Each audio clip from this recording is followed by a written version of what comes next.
Presiden Joko Widodo menggelar rapat terbatas melalui video conference dengan sejumlah menteri. Ratas membahas antisipasi penyebaran COVID-19 saat libur panjang akhir Oktober mendatang. Langsung saja kita ikuti bersama pernyataan Presiden Joko Widodo. 17,69%. Ini lebih rendah dari rata-rata kasus aktif dunia yang mencapai 22,54. Ini bagus sekali. Kita 17,69, dunia 22,54. Kemudian dibandingkan bulan yang lalu, rata-rata kematian di Indonesia juga menurun.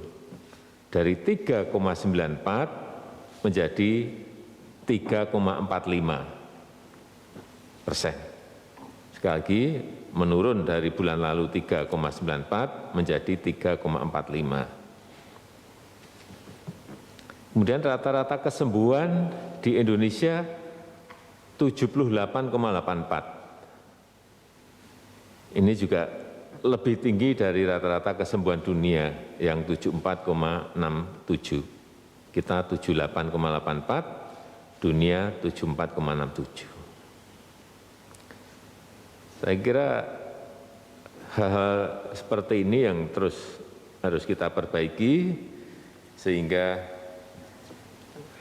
kita harapkan tren kasus di Indonesia akan semakin membaik. Tadi yang pertama mengenai libur panjang. Kemudian yang kedua, saya juga minta yang berkaitan dengan vaksin. Vaksin ini saya minta jangan tergesa-gesa, karena sangat kompleks, menyangkut nanti persepsi di masyarakat. Kalau komunikasinya kurang baik bisa kejadian kayak Undang-Undang Cipta Kerja ini. Jadi saya harapkan betul-betul disiapkan mengenai vaksin, mengenai komunikasi publiknya terutama yang berkaitan dengan halal dan haram, yang berkaitan dengan harga, yang berkaitan dengan kualitas, nanti yang berkaitan dengan distribusinya seperti apa. Meskipun tidak semuanya perlu kita sampaikan ke publik, harga ini juga tidak harus kita sampaikan ke publik. Kemudian titik kritis dari vaksinasi nanti adalah di implementasi. Jangan menganggap mudah implementasi, tidak mudah.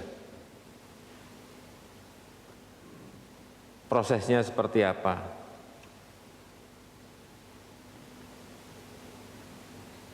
Siapa yang pertama disuntik terlebih dahulu? Kenapa dia? Harus dijelaskan betul kepada publik. Proses-proses komunikasi publik ini yang harus disiapkan. Hati-hati disiapkan betul. Siapa yang gratis? Siapa yang mandiri? Dijelasin betul, harus detail. Ini jangan sampai nanti dihantam oleh isu, dipelintir, kemudian kejadiannya bisa masyarakat demo lagi, karena sekarang memang masyarakat pada posisi yang sulit. Juga perlu saya ingatkan, dalam pengadaan vaksin ini mestinya sudah harus segera jelas. Kalau menurut saya, untuk vaksin yang gratis untuk rakyat, itu urusannya Menteri Kesehatan. Untuk yang mandiri, berarti yang bayar, itu urusannya BUMN.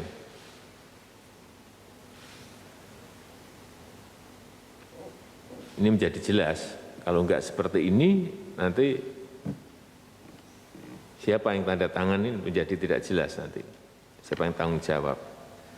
Kemudian juga masalah yang berkaitan dengan, ini perlu persiapan lapangan, perlu persiapan untuk implementasi, sehingga perlu juga yang berkaitan dengan training. Jangan menganggap enteng, ini bukan hal yang mudah. Training membawa vaksin, training menaruh vaksin, karena ini dalam jumlah yang banyak. Karena vaksin pun ini harus mendapatkan treatment dan perlakuan yang spesifik. Tiap vaksin beda-beda. Dari G40 itu beda, dari Sinovac beda lagi, nanti dari AstraZeneca beda lagi. Nyimpennya di cold storage-nya seperti apa, tidak boleh goncang apa boleh, ini dan saya minta ini dilibatkan WHO Indonesia, agar mereka bisa memberikan training-training sehingga standarnya itu menjadi jelas. Hati-hati mengenai vaksin, bukan barang gampang ini. Setelah saya pelajari semakin hari semakin saya yakin tidak mudah.